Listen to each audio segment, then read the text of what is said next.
पिछले एक महीने का आंकड़ा देखिए तो कैसे कैटेगरी के म्यूचुअल फंड में काफ़ी अच्छा मूवमेंट देखने को मिल रहा है। आज मैं आपके सामने 10 ऐसे कैटेगरी रखूंगा जहां पे पिछले एक महीने में रिटर्न का आंकड़ा काफ़ी तेज़ी से बदलता हुआ देखने को मिल रहा है। वैसे कैटेगरी भी आपके सामने रखूंगा जहां पे म्यूचुअल फंड का जो रिटर्न है या तो नेगेटिव देखने को मिल रहा है या फिर वहां पे थोड़ा सा कम परफॉर्मेंस शो कर रहा है।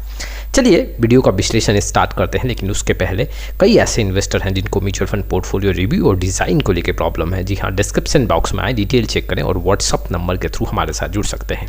देखो, अगर देखा जाए तो पिछले एक महीने में कुछ ऐसे कैटेगरी हैं जो यहाँ पे काफ़ी अच्छा मूवमेंट शो किए हैं। जी हाँ, मैं आज इक्विटी ओरिएंटेड स्कीम्स की बात कर रहा हूँ। इक्विटी ओरिएंटेड स्कीम्स में कैसे कैटेगरी के म्यूचुअल फंड रिटर्न के मामले में यहाँ पे इन्वेस्टर को अट्रैक्ट कर रहे हैं। लेकिन शुरुआती दौर में मैं यहाँ पे कहना चाहता हूँ कि एक मंथ के रिटर्न के बेसिस पे या फिर एक मंथ में जो परफॉर्मेंस अगर काफ़ी लो है तो उसके बेसिस पे आपको कोई भी यहाँ पे डिसीजन नहीं लेना चाहिए। सबसे पहले कुछ वैसे म्यूचुअल फंड कैटेगरी जहाँ पे या तो नेगेटिव रिटर्न देखने को मिला है या फिर कम रिटर्न देखने को मिला है। अगर मैं ओवरऑल इक्विटी स्कीम्स का एवरेज रिटर्न देखूँ तो आपके सामने आंकड़ा है, आप देख सकते हो। अगर मैं एफएमसीजी सेक्टर की बात करूँ तो यहाँ पे जो एवरेज रिटर्न रहा है वो नेगेटिव देखने को मिल रहा है। करीबन 1.22% का नेगेटिव रिटर्न देखने को मिल रहा है। वहीं पे अगर मैं बैंकिंग एंड फिनेंशियल सर्विस की बात करूं तो ये जो इक्विटी स्कीम्स हैं यहाँ पे जो ऑन द एवरेज रिटर्न देखने को मिल रहा है वो नेगेटिव है। 0.97% का नेगेटिव रिटर्न देखने को मिल रहा है।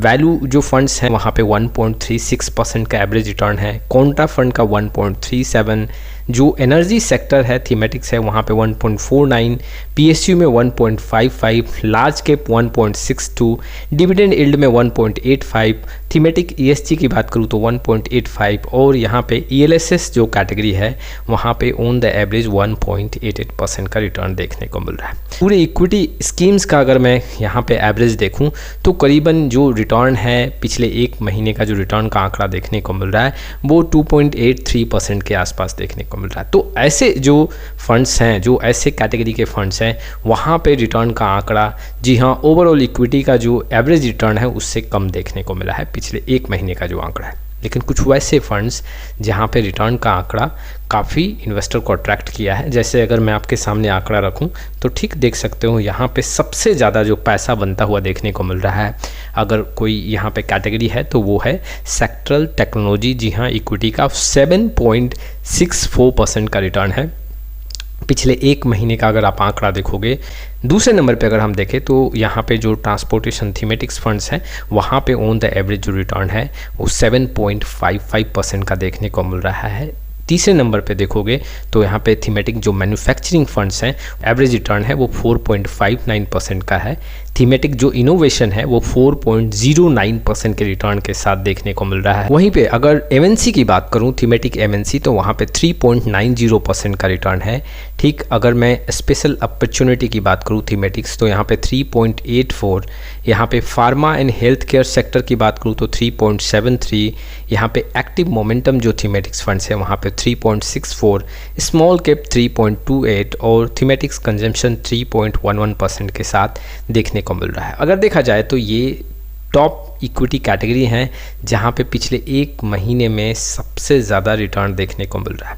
देखो, ये कैटेगरी एवरेज का रिटर्न है। हो सकता है कोई जो फंड है स्पेशली किसी कैटेगरी में वो काफ़ी ज़्यादा रिटर्न बना के दे रहा हो, लेकिन अगर मैं कैटेगरी वाइज एवरेज रिटर्न देखूँ तो इसमें जो दो सेक्टर हैं वो काफ़ी अच्छे डेटा के साथ देखने को मिल रहे हैं।